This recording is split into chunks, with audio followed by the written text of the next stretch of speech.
Cegerxwîn bi navê Şêxmûz ji dê û bavekî Kurd yek gundî Cotkar û Belengaz di sala 1930 de li gundê Hesarê çêbûye. Ji 11 xuşk û bira tenê sê mane: Xelîl, Asya û Şêxmûz.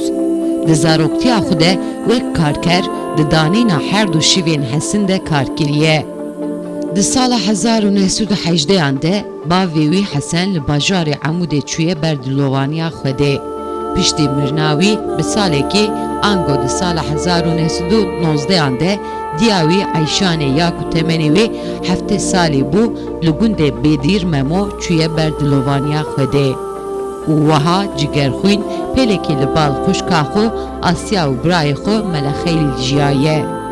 Cigerxwîn di sala 1920 de berê Xudayê xwendina olperestî. Bi duv xwendinê de li her çarperçeyên Kurdistanê geriyaye û rewşa gelê xwe başnas kiriye. Di sala 1927 de keşxala xwe Kehla Sêlim ji gundê Hesarê ji xwe re aniye û li Amûdê bi cih û war bûye.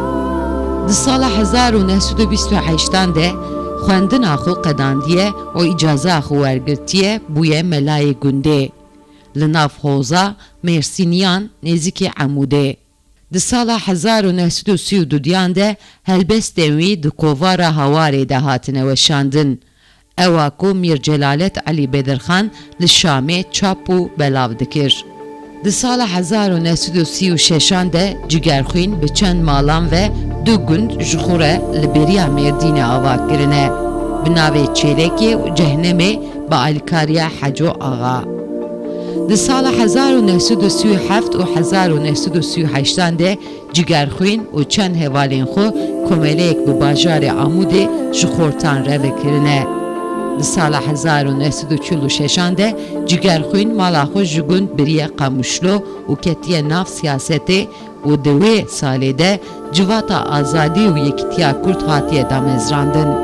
Di bin seroktiya Dr. Ahmet Nafiz û sekreteriya Cigerxwîn de. Di sala 1948 de Cigerxwîn bûye hevalê Partiya Komünîst a Sûriye. Di sala 1949 de cara yekemîn bû Cigerxwîn hatiye girtin. Di sala 1905 de Cigerxwîn bûye endam di civata aştixwazên Sûrî de. Di sala 1954 de ji hêla komünîstan bûye namzedê Parlemena Sûriye. Digel hevalên xwe İbrahim Bekrî. Di sala 1957 de ji komünîstan dûr ketiye û di wê salê de digel çend hevalên xwe rêxistina azadî damezrandine û piştî pêlekê tevî Partiya Demokratê Kurdî li Sûriye bûye. Di sala 1959 de Cigerxwîn ji neçarî Revyaya Iraqê û 3 salan li wir bûye mamosteyê zimanê Kurmancî di zanîngeha Bexdayê de.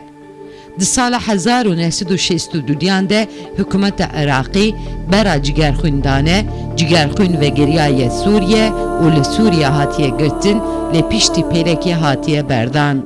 Di sala 1963 de carekî din Cigerxwîn têgirtin û dikeve zindana Mêzê de li bajarê Şamê.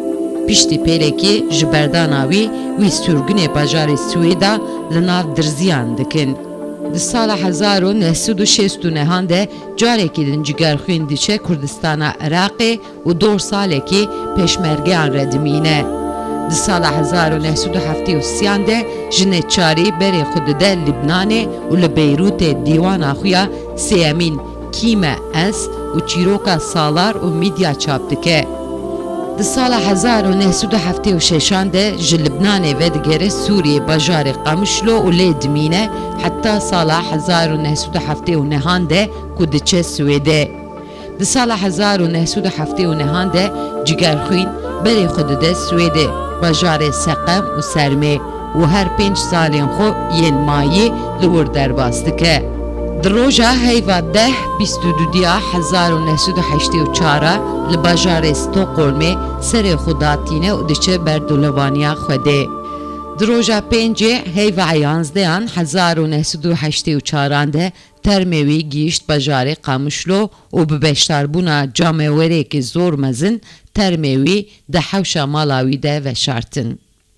Berhemên cîgerxwîn yên çapkirî dibêjin dîwanek seydayê cîgerxwîn bi navê Xweşxane heye. Di sala 1927 de berhev kiriye lê nehatiye çapkirin. Pirisk û pît, cîm û gulperî, sewra azadî jî ji hinek berhemên cîgerxwîn in.